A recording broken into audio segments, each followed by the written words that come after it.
Hey everyone, and welcome to my guide to the Cave Update Remastered. Since the last release, I've touched up, altered, or completely overhauled pretty much every aspect of this add-on, hence the remastered part of the title. This is partially why it's taken like a year and a half for this to come out. There's also the fact that every new update Mojang has pushed out over the past year or so has added some kind of game-breaking bug that I had to fix. For those of you that are unfamiliar with this add-on, it is a vanilla-friendly survival overhaul with a focus on, well, caves. It adds several new cave biomes, sub-biomes, and unique structures to find while underground.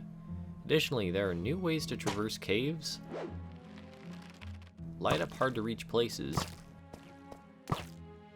and mine large areas. There are a plethora of new mobs as well, including many hostile monsters, tameable pets, and even mineable cave crawlers. However, perhaps the coolest part of this add-on is a returning spider boss, now featuring an updated design, fully fleshed out attack patterns, a new, more fitting boss theme, written by yours truly, and several pieces of unique loot to aid you in your adventures. Plus, there's an easy-to-use creative mode item that spawns pretty much everything in the add-on, allowing you to easily see everything for yourself. Now, if you'd like to get a more in-depth overview of this add-on, stick around for the rest of the video. Or, if you'd like to experience it for yourself, the download is available below, somewhere maybe. By the way, there are two versions of this pack, the more detailed version, which is the one shown in this video, and the simplified version, shown here. The thing is, the detailed version requires downloading an extra resource pack, which is also available in the description, but the simplified version doesn't. This extra pack allows the game to render all these cool looking blocks. However, this quote-unquote fix is apparently still broken on Realms and will probably eventually be patched and stop working in normal worlds too, which is why the simplified version exists. So, if you don't mind potentially re-downloading the pack in the future, pick the more detailed version. If you don't want the hassle, pick the simplified version. Or, you could just download both to be safe. They don't actually conflict with each other if you have them both installed. With that out of the way, let's get to the full overview. Currently there are 3 new underground biomes. The arid caves found underneath deserts and badlands, overgrown caves found underneath jungles and savannas, and frigid caves found underneath tundras and inside mountains. Arid caves are comprised of a unique stone called desert stone. It can be mined with any pickaxe and features several decorative variants that can be crafted at either a crafting table or a stone cutter.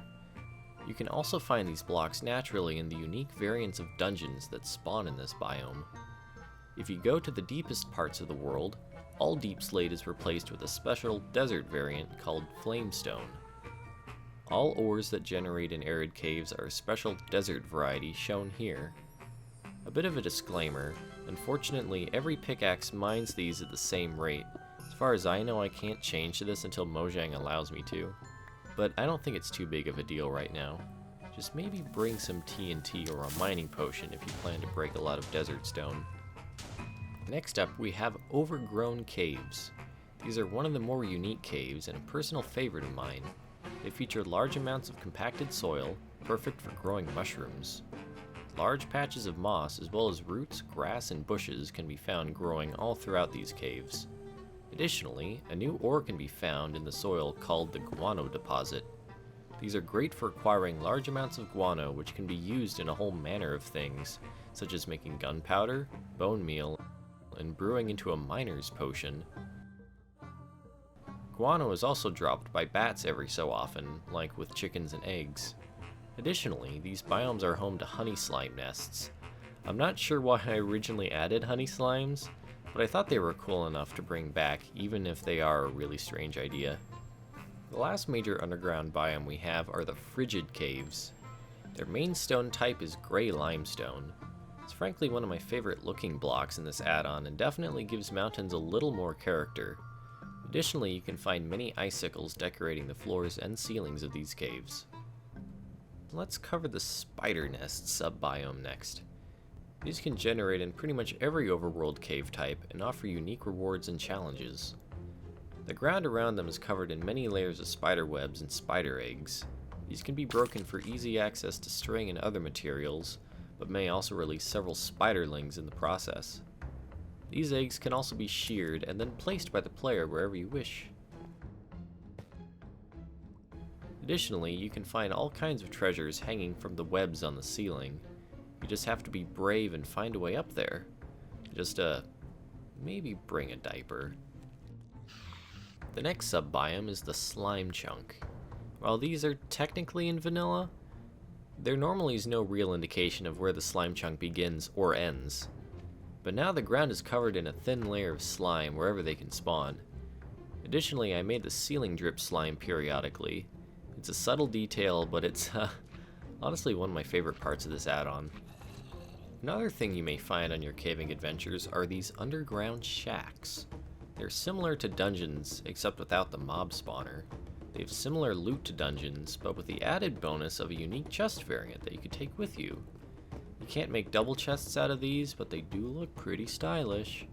Just be wary, as things may not always be as they seem. While the new cave generation added in caves and cliffs is amazing, it can make things difficult to explore. This is where the grappling hook crossbow comes in. It's a craftable tool that allows the player to swing from any block to escape danger, or reach otherwise inaccessible areas. It's enchantable and is crafted like so. If you'd like a more in-depth look at the grappling hook, I've already made a separate video covering it. But moving on, sometimes the problems you have while caving require more explosive answers. With the previously mentioned guano-based recipe, gunpowder is more abundant than ever, and with all this gunpowder you can now craft individual sticks of TNT. They are a throwable item that ignites once it lands on any surface, and once ignited, it acts just like a smaller version of the block of TNT. If you want to mine something on either a wall or the ceiling, you can craft the slimy stick of TNT. These will attach to any surface they're thrown onto. Not only are both sticks of TNT very good for mining, but they also can be used offensively as well. Just be sure to only use them in places you don't mind blasting craters into. While on your adventures underground, you may be lucky and stumble upon the occasional glowworm. They are rare, tameable mobs found in every overworld cave. You can tame them with either red or brown mushrooms, and they can be bred with glowberries. They can spawn in 5 different normal variants and 1 super rare 6th variant. Let me know in the comments if you ever find any rare variants and happen to know what it's a reference to. If you feed a tamed glowworm either type of mushroom, it will burp out some glow goo for you. You can use glow goo to throw like a snowball and temporarily light up hard to reach areas and caves. Any entity hit with a glow goo ball will be splashed with goo and begin glowing for a brief time. You can actually coat yourself with goo by throwing it at the ground or by drinking a potion of gleaming. It is brewed by mixing an awkward potion with glow goo. This can also be extended with redstone like a normal potion. Another rare mob you may find while spelunking are the new and improved cave crawlers. These guys have probably seen the most drastic changes to their design and behaviors since the last update. They are essentially walking ore veins that can vary greatly in size. They have a huge number of variants, including every ore and major stone type as well. At first you may reflexively use your sword to try to take them down, but their stone armor resists all attacks and will reduce incoming damage by about 80%. Well, all attacks except for pickaxes. They will in fact deal bonus damage, as well as occasionally knocking off bits of ore with each attack. Each tier of pickaxe will have a higher and higher chance to knock off ore, with diamond and netherite pickaxes having a 100% chance to knock off ore with every hit. They won't just sit there and let you hit them though. The smallest crawlers will flee from you while the larger ones will fight back. If you're lucky enough to find the largest of them, don't underestimate its ability to destroy your life. Talking about destroying your life, let's get into the hostile mobs of this add-on. Perhaps the most common monster included with this add-on is the undead miner. They are often found wielding low to middle tier pickaxes and can hit pretty hard as a result. They have a chance to drop their pickaxe, their gold helmet, or a random ingot, as well as commonly dropping a few bones. They're not too difficult to fight by themselves, but they can pose a significant threat when in numbers. Next up we have the cave creeper. Where normal creepers are dangerous because they destroy blocks, cave creepers are dangerous because they create blocks. When they explode, they fill the surrounding area with a unique type of stone block in an attempt to suffocate the player. This stone takes much longer to mine than normal stone, but will break itself within about a minute. This means that, unlike normal creepers, these ones won't actually grief your world when they explode. As a word of warning for those of you with arachnophobia, this next section will focus on the spiders of this add-on. You've been warned. Perhaps the most powerful non-boss monster in this add-on is the brood spider and her spiderlings. They are found in most underground biomes and are most common around the spider nest sub-biome. Their design has changed slightly with this update, now including animated spiderlings on their abdomen. Additionally, with every hit they take, they have a chance to fling spiderlings at you as a distraction. Not really the best parenting technique, but what can you do? They also drop all their remaining spiderlings on death as one last attack. As for their loot, they commonly drop string and spider eyes, which is, usual for spiders, as well as several spider eggs and the occasional spider heart. Spider heart can be eaten to give you both good and bad effects, somewhat like a less good golden apple. They're farmable though, if you could stand hanging around spider nests, that is. If you do get a spider heart, if you use that and 4 spider eggs, you can craft the Spider Queen egg. This is used to summon the Spider Queen boss.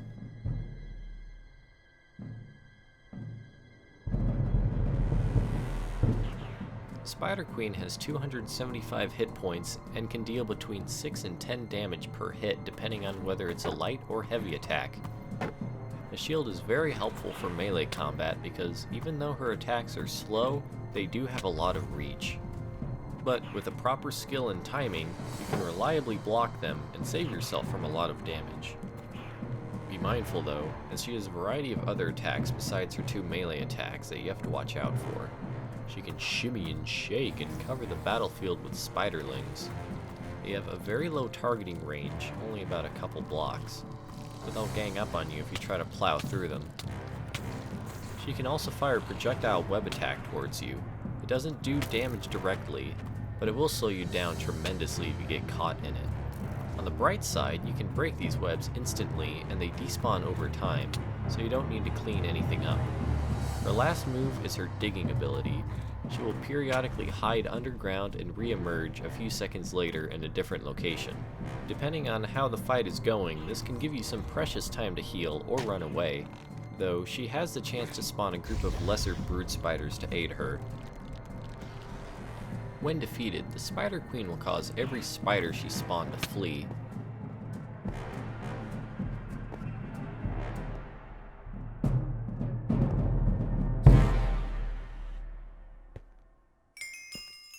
For the loot she drops, the Queen spawns several unique boss items. For the main items, she can drop a special sword called the Web Weaver, which has both a melee and ranged attack, or a ranged weapon called the Spider Slinger, which launches groups of hostile spiderlings that attack everything in sight for a few seconds. The Spider Queen also has a chance to drop 2 bonus items, the Spider Queen Mask and a music disc that plays the boss theme. The Spider Queen Mask is essentially an unbreakable helmet designed to look like her head. The music disc acts a little differently to normal music discs. For some reason, even though Mojang gave us the music disc item component for custom items, it doesn't actually work.